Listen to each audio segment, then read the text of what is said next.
1919, What's the birthday? June 11. Wow. And where were you born? I was born in Bowie, Minnesota, and we went to high school at Greenway. Greenway was the high school in Coleraine. Right. Greenway at that time was a football power. When I was growing up. Before I got there, you know, the newspapers picked 4 teams in Minnesota as the powers. They picked Greenway for the north, Alexandria for the west, Stillwater for the east, and Minneapolis. I think it was Minneapolis north from the city. Those were the 4 that were picked. And I don't even know if they played each other or what. Huh. Huh. Your parents, did they come from Finland or Yeah, they both came from Finland. when did they come over here? About what time? Oh, probably in 1890s, maybe. 1890s, okay. Early 1900s. And you grew up part of the big Finnish community up on the Iron Range? Our little community was all Finn. Bowie, the street I lived on, our house was on a corner. There was a Finn house, a Finn house, a Finn house, a Serbian house, a Swedish house, a Finn house, a Serbian house, a Finn house, a Finn house, a Finn house, a Finn. We were all Finlanders. How many brothers and sisters did you have? And one of each. One of each? Yeah. So there were 3 kids? Yeah. Were you the oldest, middle, or youngest? Youngest. Youngest. So you were the youngest, smartest, and knew the most? Well, I was the only one that really went to college. My sister went to business college. My brother didn't go to college at all, and I went to the university and graduated. At Greenway, what position did you usually play in football? Quarterback. Quarterback? Yeah. Back in those days, little guys were the quarterbacks. Nowadays, they're the big guys. And when you went to the U, did you play any sports at the U? I didn't play anything except as a freshman. In those days, anybody could go out for football at the U. And one of my friends talked me into playing freshman football. And then about the middle of the season, I was starving. I didn't have any money, and I got a job at a dormitory. And I had to quit that. Well, I had to quit football. Who was the football coach when you were at the U? Bernie Bierman. And who were the stars in that era? Bruce Smith. Wow. Joe Murnick. I can't even think of their names. Was Judd Ringer there at that time? Judd Ringer. Judd played later, I think. Okay. I think he played a little later. And you graduated from the U what year? I graduated in 42. And then you went right into the service?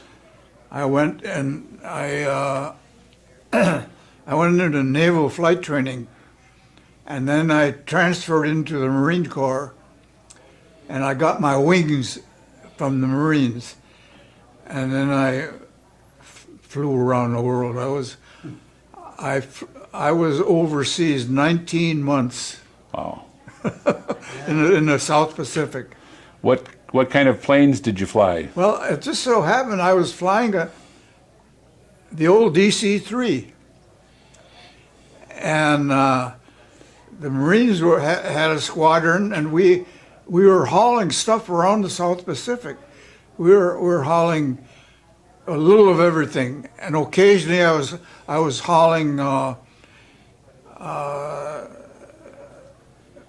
invalids or people that had been shot or something down from up around the Philippines. all the way back down to Bougainville. Oh, no, that was the routes we were on all the time. We started at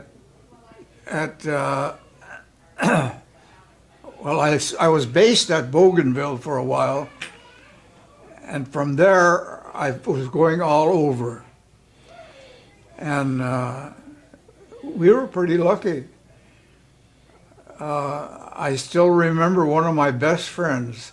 His name was Don Hendricks. No.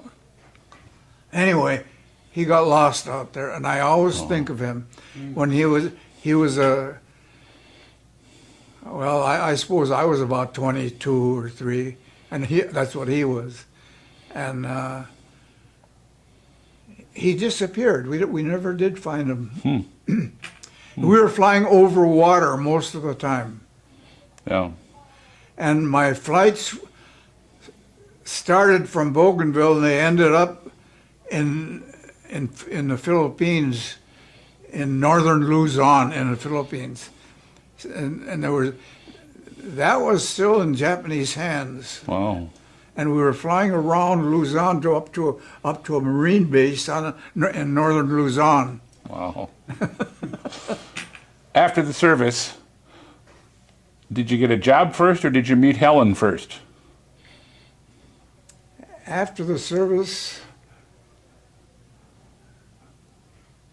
no, I had a job first. I met her. She was teaching school at Greenway, Oh, and that's how I met her. she was a teacher when you were, so she's, No, not when I was teaching. This was after the war. okay.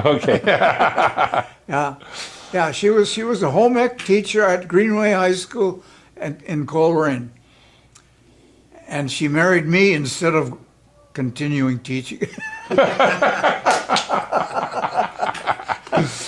So what was your first teaching job?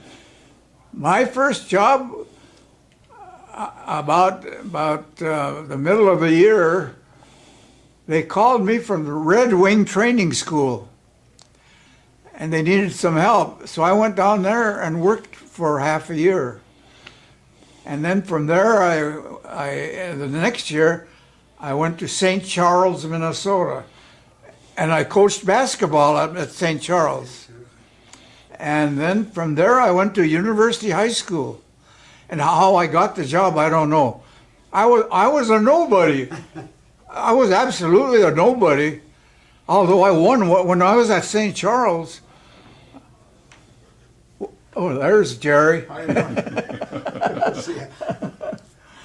And So basketball at St. Charles, you were I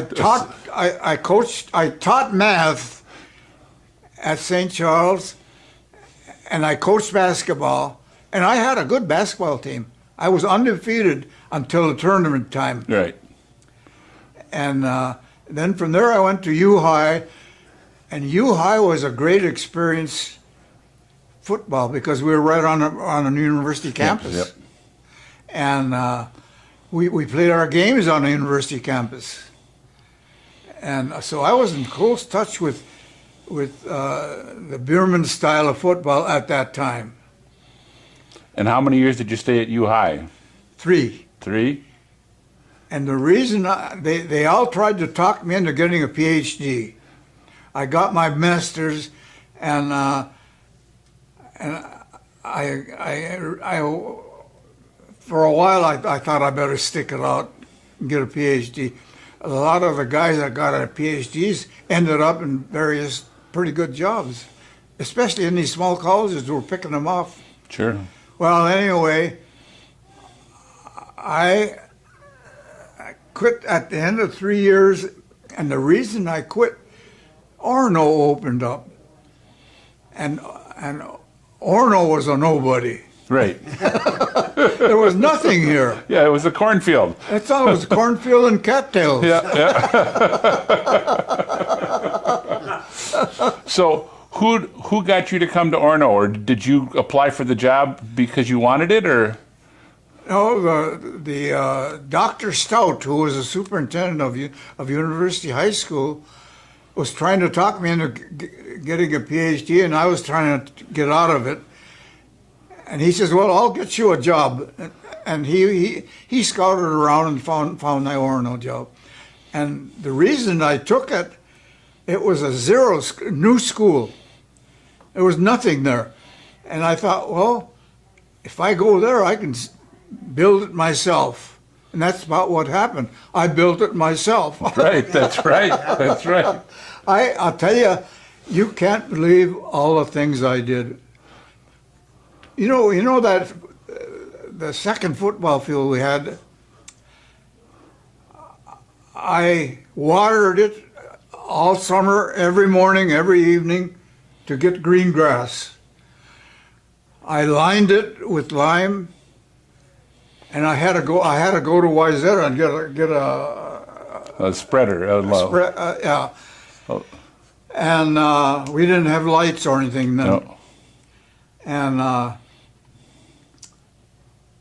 but it was a real mean situation for me because I actually lined the field myself. I watered it myself. We had red helmets at that time, and I painted all the helmets white. And I put all the stripes on them and the emblem.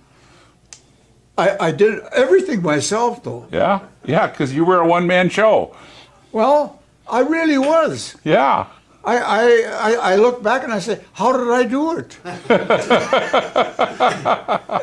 It took years before it started to get better.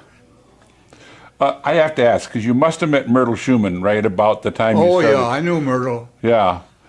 Did she help encourage you to stick it out and put the time in, or was she in, She was principal of the elementary school. Yeah.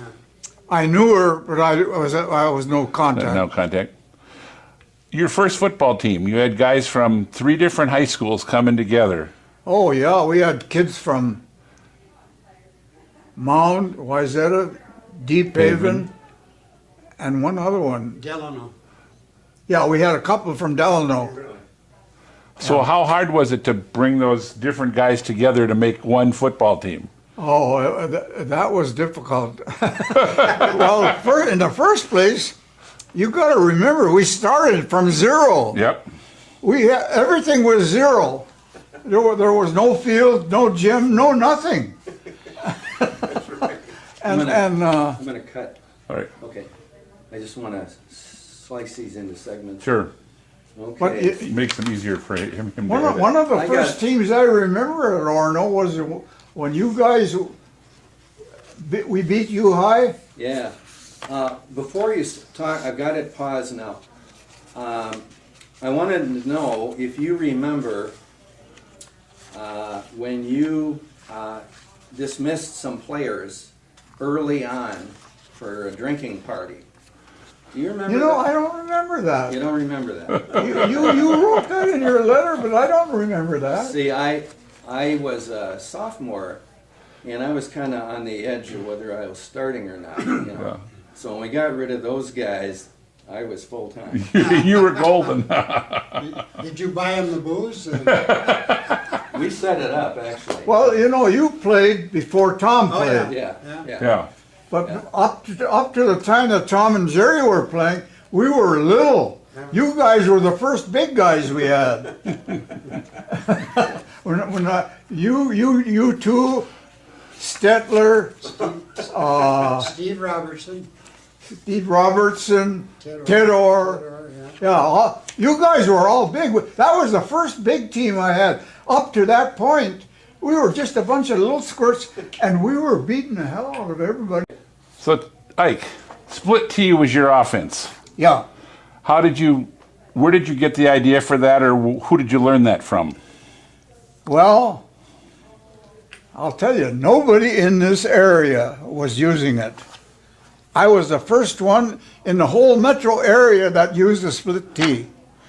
Everybody was still working off the old single wing stuff, or versions of it. And when you guys came and you were bigger, I changed it a little bit because you were bigger, and we used a little smash mouth football with you guys. It was still a T though. But it was a T. Yeah. It was a So T. where did you learn the T formation? I just learned it myself. Oh, okay. I'll tell you what, I really copied that from Bud Wilkinson in Oklahoma. If you guys remember Bud Wilkinson, he played football at Minnesota. He ended up as a coach at Oklahoma. He was the first coach that had big wins. He won 47 straight football games at Oklahoma. And the reason there weren't any tournaments, even in college in those days. So he was able, I remember that they got beat in the 48th game from Notre Dame. Is that right? Yeah. I have a Bud Wilkinson story for you that you never knew. The house we lived in on Maxwell Bay Yeah. was Bud Wilkinson's mother's summer cottage, and he used to spend his summers on Maxwell Bay in the house that I grew up in. Is that right? Yep. I'll be darned. So he has an Orono connection that you didn't even know. He spent his summers in Orono. But the only thing is, when Bud was a senior at the U, I was about a senior at U High, and I took a course in football coaching from Bud. Wow. Yeah. It was really supposed to be coached, taught by Bernie himself, but he turned it over to Bud, and Bud taught most of my early football. But then the years went by before I used it. Everybody was afraid of it to start with. Everybody wanted to stick with the old smash type football, you know. And I said to myself, I'm going to change things. I'm going to make it so these little guys can play a little bit. And then you guys came along, and you guys were the big guys. What I was curious, when you came up here with your single wing, or with your split T, Yeah, didn't that throw the defenses off I think it did. of the other teams? So Well, you know, the year White played was 53, I think. yeah, We were only 2 years old, and we were beating the heck out of everybody with that split T. exactly. Yeah, so, We were. Yeah. We won 6 games that year when you were playing. Yeah. Ask him if he remembers, and I'll cut this part out, but ask him if he remembers the Shakopee game that we went, after we won 4, we went down to Shakopee and we were screwing around on the bus all the way down there, and we got our butts kicked good. Yeah. And Ike had a few words with us after the game. Here, I can't believe that. Just a second, Gary. That's the note you wrote to the team after No. that Shakopee game. that was our Shakopee. Oh, that was your Shakopee That was game. our Shakopee game. Yeah, we can bring that up if we want, but Do you remember that game, Ike? You were. I remember this letter. yeah, I remember the letter. I don't remember how they reacted to it. oh man, if we pulled in, and we did. We played. Ted Orr had the quarterback had shot his leg somehow the week before that out hunting, and he was in the Wayzata hospital. So we didn't have a quarterback. We had Bruce, but he hadn't come Yeah. around yet. But we got beat 27-0, and they shouldn't have beat us. And I know it wasn't 28 because I had the 28th point hit my helmet and blocked the extra point. But we pulled into that Orono parking lot on the way back. Wasn't a word said on that bus. And Ike stood up and he said, I'll tell you guys something. I'm leaving this bus and I'm going home and get my 2-year-old son out of bed and give him a swift kick. Because he said, I don't want him to grow up to be sissies like you guys. That's what he told us. Did he? Same thing. Is that right? Yeah. Yeah, and so he said, and as far as that goes, football is all done at Orono High School. I'm firing every one of you. So we get into school the next Monday, you know, and it was a Friday, and so Monday came, and you know, nobody had said anything. And we always had meetings on Monday, and nothing. Tuesday came and went. Wednesday came and went. While we were in study hall on that Wednesday, I'll never forget, Lyle Vickerman stood up, and Mrs. Griesbach was the librarian. Yeah. And he said, Mrs. Griesbach, he said, yeah, well, where are all the football players that are usually practicing down here? But I think it was Thursday morning, Ike was at the door with this letter. And I love the last line of it.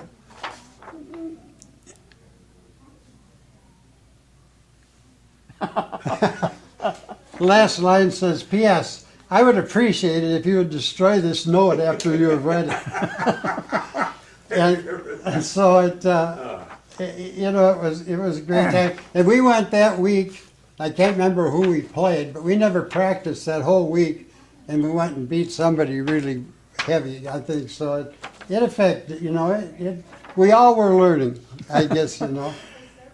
Well, I was in the process of learning at that time yet, because I just started that split T, you know. Oh, yeah.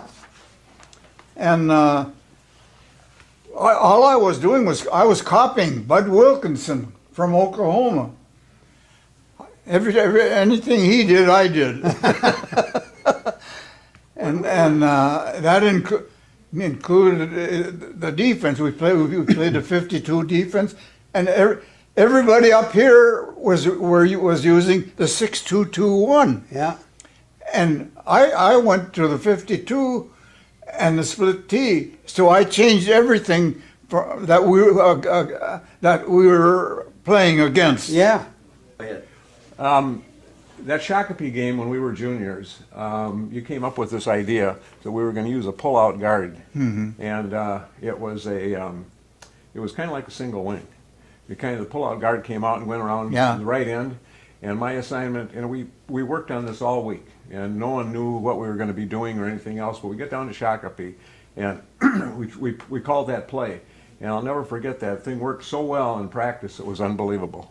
But I remember I went around the end to get that outside linebacker, and I got my knee between his legs and rip it. He moved over this way, just blew my knee out. I still got trouble with that knee, by the way. And it was just unbelievable. God, but it was a big surprise at that time. And the Shakopee game was a disaster. I mean, it really was something else. Yeah. But I have to tell you, when we were seniors, I never had enough nerve to tell you this, but I did tell you at our 50th year reunion. We were seniors, and we got beat by Mound in the scrimmage, first of all. And then the second game, we got beat by Chaska. So we're sitting out there, this is on the Monday, we're getting ready for the next game. I don't know who we were going to play. And I'm sitting over there on one of the tackling dummies, blocking dummies, and you said to the team, you know, he said, I'm convinced we're the best team in this conference. I'm sitting there thinking to myself, God, this guy's a real optimist. We haven't won a game yet. He thinks we're the best there are. But I never dared to tell you that because I figured if I did, you'd set up those 4 tackling dummies and wham, I'd get the hell beat out of me. So I didn't do it. But the one thing that, and you probably maybe realize it, maybe you don't realize it, but I think you had a father effect on an awful lot of guys. You really did. And I think, at least I know I learned a lot from you. Well, whether it was good or bad, I don't know, but I did learn quite a bit from you. Jerry was a lineman. Tom was a backfield man. Yeah. Well, you told me I originally started out when I was a sophomore as a back, and then you told me that I was doing okay, but you're going to have to put another guy on the team to pick up my fumbles. So I didn't last in the backfield too long. Oh, God. But that was a great time, and I think that you. I don't know because I never followed much of the teams after that. I really didn't. But you had just a hell of a winning streak for a long time. Yeah, we won 31 straight. we would have had 40. Doggone it.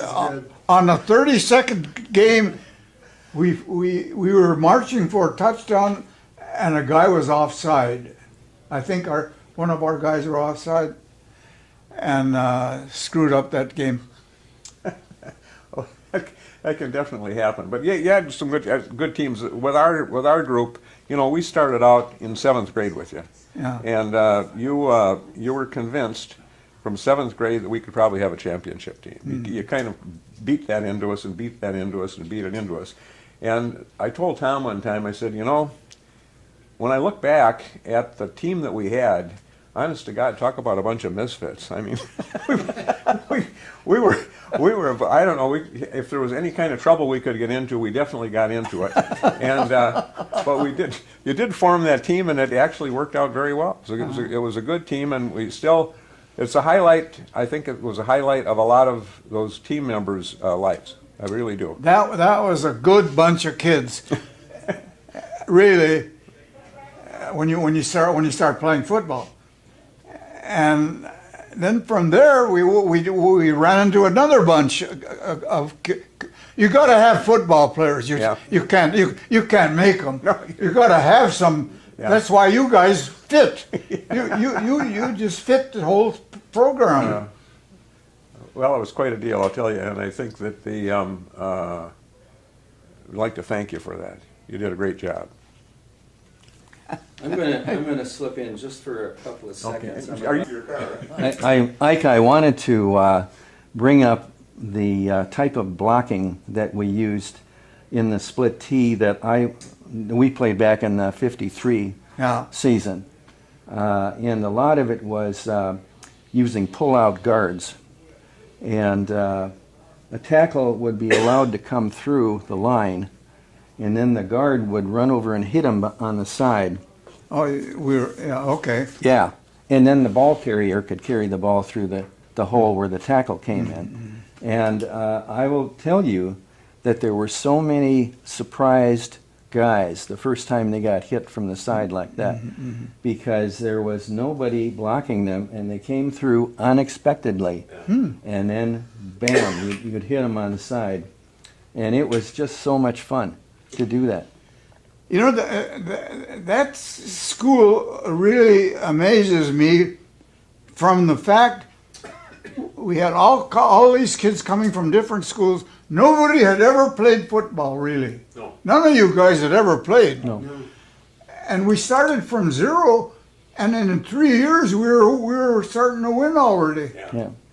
One of the guys on our team told me recently, he said he thought that the 53-54 team was good because we all knew each other before we came to Orono. We had done 8th grade over in the Old Hill School. So we were already a class, and but the guys that came in before us didn't know each other, so that made it a little difficult. Yeah. Okay. Jerry was the kind of the rah-rah guy. When we went in a bus any place, he led the team with the rah-rahs. And the other one was the party guy. Tom was the party guy. Well, he was a tough kid. Tough kid. Oh, Tom was a tough fullback, and weren't you captain of that team? No, I should have been, but no. Who was the captain? Steve Robertson and Ted Orr. Oh, okay. But you did give me the MVP. I just never forget these kids. Yeah. Well, I want to jump. Oh, Go ahead. I want to jump eras forward to the win streak of 31 games that took 3 different seasons. Yeah. Back in the '60s, starting with Rich Eisinger and Earl Hansen. Yeah. And in '62, you won every game by, as you can see here, you won every game by quite a margin. Yeah. And you were on a roll in the early '60s. Yeah. What changed that you were so dominant in the Valley Conference in the early '60s? Well, the whole world was changing athletically. New sports were being involved. Girls sports started. Everything changed because kids start to select what they wanted to go out for. When we first started, everybody played football and basketball and ran and track. That was it. Or played baseball. Baseball and track were both part of springtime. Yeah. When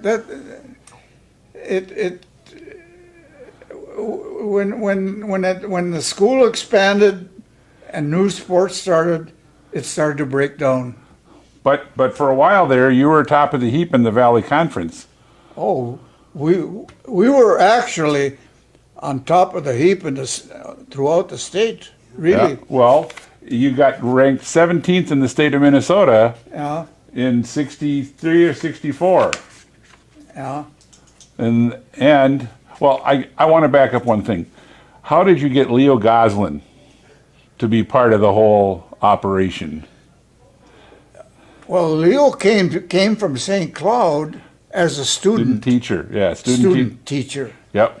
And that's how I ran into him. But why did you realize he was going to fit well with you? Well, one reason was St. Cloud State, he played linebacker for St. Cloud. And they were playing a style of football that we were playing. You'd think we were copying them or they were copying us. I don't know which. But that's how we got him. He was down, he came down, he worked a whole year as a student. And he didn't coach or anything, but he was there. And then after that, Wally Erickson was one of my assistants to start with. And Wally left teaching. He was a math major. He did well. Anyway, that left an opening. So that's what Wally took, or Leo. Leo took. Yeah. I remember when I was helping with the football team, Leo would sit there during warm-ups and do 100 sit-ups. Mm-hmm. He had me hold his ankles so he could do his 100 sit-ups. And I never saw you do the 100 sit-ups. How come? It's a funny thing. When I talk about all the things I did alone, we put on a turkey dinner at the school. Do you remember that? And that's the money we used to buy a camera. And we had a 16 millimeter projector, but we didn't have a camera. And the only thing is, this kind of irks me sometimes. I spent all weekend looking at film shined against the wall in my basement. And none of the coaches or anybody ever helped me. Nobody came to my house. Those guys that were helping me, they started when school was out, when practice was over, they left. Everything was left to me. It's unbelievable, really, how much I did. It is. There's so much more to coaching and running a program with that many kids. Yeah.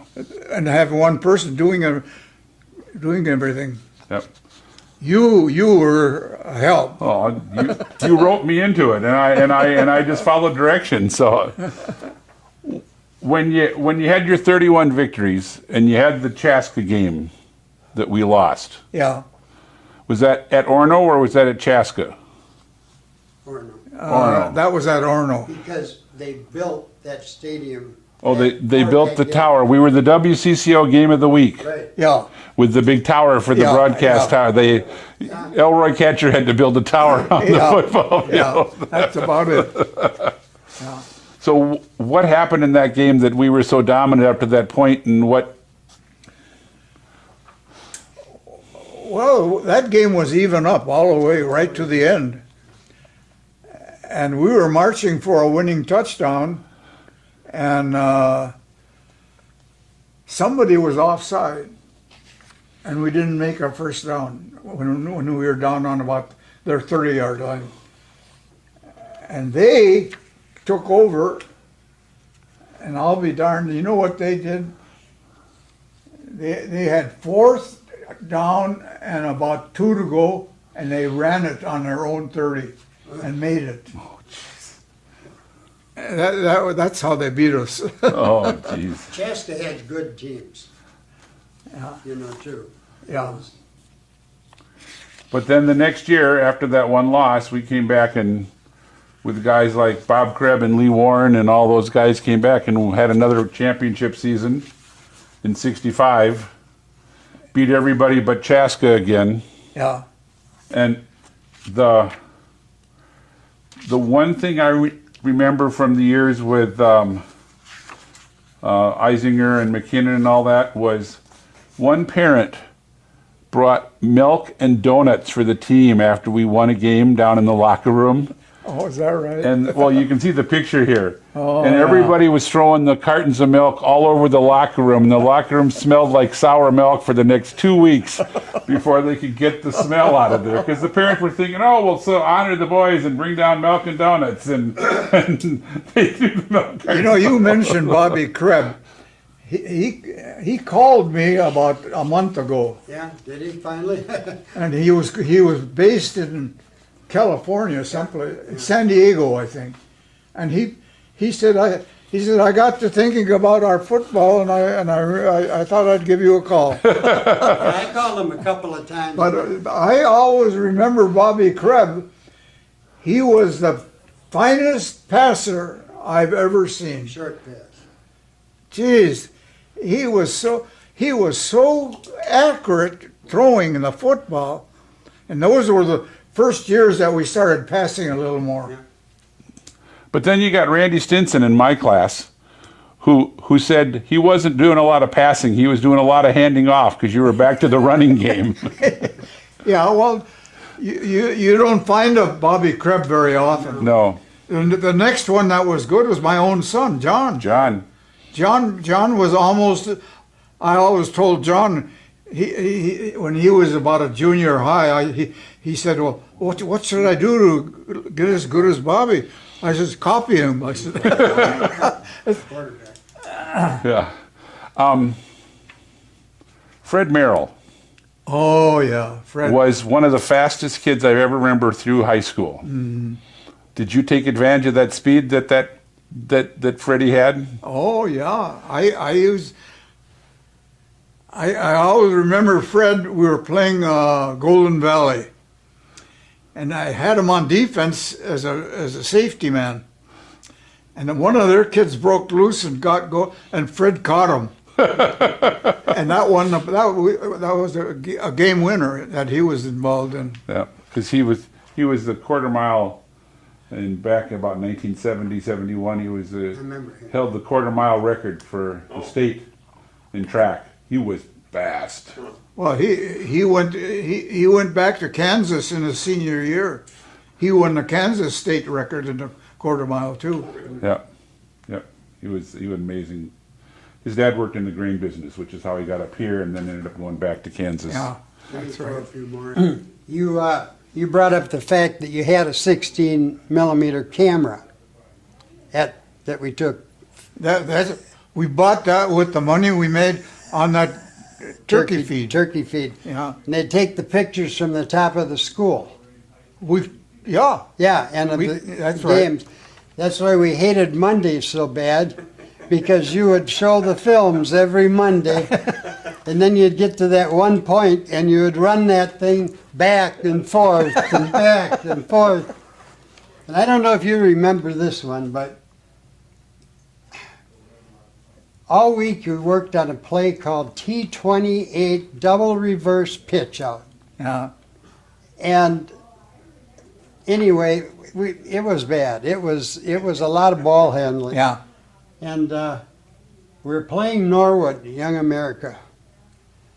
Now, football was a lot different back then than it is today because it was, no matter what, on our team anyway, you're going to gain 4 yards at the most. 3 yards, 4 yards, 5 yards. And we went the whole length of that field between Ted Orr running, and for a while you had Ted and I as the backs. And I don't know, remember who, probably not Janssen's younger brother, Paul, would hand off to us. But we'd go that whole length of that field. We got to the 2-yard line, and you guys called all the plays. And in from the sideline come the play, and it was, we're in the 2-yard line, it was T28 double reverse pitch out. And we ran the play, and I was surprised we got both handoffs made, and then the ball bounced, and that Feltman from Norwood Oh, yeah. picked it up, and I don't know how to this day we stopped him before he got in the end zone. But then we stopped him from scoring, and then we started again. We came all the way back up. We got to the 3-yard line, in from the bench, T28 double reverse pitch out. I looked at Ted Orr, and you didn't do things like this in those days. You never doubted a coach. And Ted Orr looked at him, and I said, Ted, T36, that's it, on 2. And I said, Jerry and Steve, that's where we were going. I said, you two block your guy and don't quit until you get to the buckhorn. Because we have to score this touchdown. and we did that, and it worked out well. But You talk about Norwood. Do you remember the time when we were on our own 2-yard line and Todd Froon went 98 yards for a touchdown? Yeah. Was that on a kickoff or a punt or? No, That was just a play, huh? it's just a play. I remember- I don't know how we ended up on our own 2, but Todd went 98 yards. Yeah. I remember that. Another one, Wally Erickson, you brought him up, Now, I was a sophomore, I believe, and we were playing Bloomington, I think, at Orono. And Turnham got hurt.